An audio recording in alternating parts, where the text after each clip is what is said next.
Okay, so I've got to take the valves off all these tanks here and get rid of them. They're all obsolete.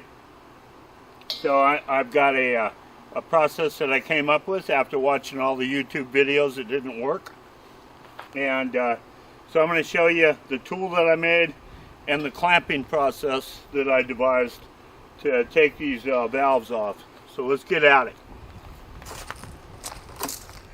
Okay, so I watched about every video on YouTube how to get these stupid valves off of propane tanks, and some of them sort of halfway worked, some of them didn't work at all. So I decided, okay, I'm going to try to make a tool, and here it is, to go down over this valve, and it goes down here like so, and that fits on this side of the valve, and it fits on this back side, on the small side. And then I also beveled it out just a little bit so that we get down around that weld on the tank. But the 2-inch pipe fits over the top of these valves, and so now I'm going to be able to take my pipe wrench and get on here and turn this, and I can put a bar through here. Okay, so the first thing to do on these tanks before you do anything else is to make sure that there's no propane or pressure left inside the tank.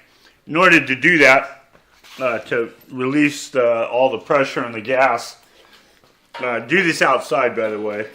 I've already done these, but if you just take your propane line, low pressure propane line off your barbecue or your heater or whatever, hook it in here, run it outside or do it outside, turn on the valve, empty the tank. Another way is just to take a screwdriver and unscrew this pressure relief valve here. And anyhow, doesn't matter what you use, you've got to have something on here if you're going to release it this way to go into the valve. So I just use a hose. As we're going to put this tank up, and we're going to secure it in my press. And what I did here is I just built a little bunk in there, and got a 2x10 across the bottom here, a couple of little 2x8s that just push in here, and or you could just use 2x4s too and screw them in, just so that you have them set, so that when you put your tank up here, there's about an eighth or a quarter of an inch, I'd say about a quarter of an inch from this bottom piece here. So then, when you put the pressure on, it squeezes that tank in between these wedges here, and wedges it in between these two pieces here, and holds it super tight. Now you could use anything up on top. I just happen to find a perfect little piece of steel that fits perfect up here, and I can just tighten that down, and it pushes that whole tank down in between those blocks and just holds it super tight. You could also use a couple of 2x4s and just drill one of the 2x4s out so that this will fit in it, and that will push it down. And you could do the same thing, put a couple blocks on it so that it pinches, so it holds it tight.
Okay, so this was an extremely difficult valve to turn. I thought I was going to break the brass valve itself.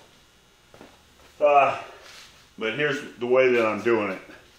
Put a 3/4 inch bar in there, and then put 1 1/4 inch bar over the top of that, and that breaks it. That breaks it loose without breaking the valve.